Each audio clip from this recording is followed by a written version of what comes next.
when you see all these things that are happening, it's easy to lose hope and trust in your fellow man. All these wars that are happening, this is not man versus beast. This is literally man versus man. You see the wars that are happening, country versus country. Things are happening at a level where people are beginning to wonder, is there any good left in man? What really is the problem? Now, for many people, we might immediately jump to that conclusion that maybe man is the problem. When you look at the things that are happening, and as you've mentioned, God foretells of these things happening. What is the cause of all these things that's happening? Behind the scenes, there is a force that is working, and that force works through men. If you meet an average believer and you ask them a simple question, do you believe that there is a greater power that influences the world for good? Most of them will say yes. But if you ask them, do you believe that there is a greater power that also influences the world for evil? Most will say no. But there is a power that influences for good. There is good. And Jesus, when he was here on earth, when the young rich man came to him and he called him good master, he told us there is only one who's good, and that is God.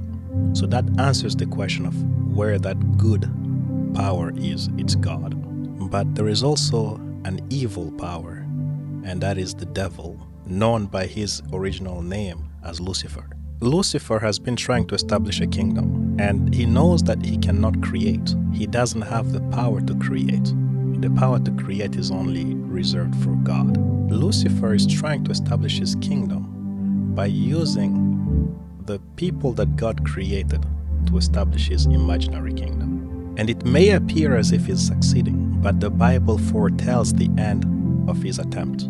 He has made a kingdom that he tried even to persuade Jesus Christ at one time and said, worship me, I'll give it to you. So it's a real kingdom. All these things, he said, they belong to me. Worship me and I'll give them to you. The structure of the world that is right now is mostly established for evil. It's a structure that is set up due to the absence of the godly structure. When man walked from the Garden of Eden, he didn't walk out of there voluntarily.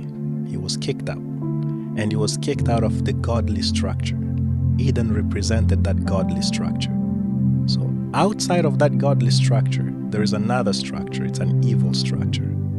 And in that evil structure, there is an evil power that is working. And unfortunately, evil, when it works, it produces wars. It produces all sorts of calamities and sicknesses. So everything that you see in the world today is indirectly related to the absence of God in one way or another. So to our listeners, thank you for tuning in again. We encourage you, listen to the podcast, share it with others, like and subscribe, and we hope to see you again sometime soon.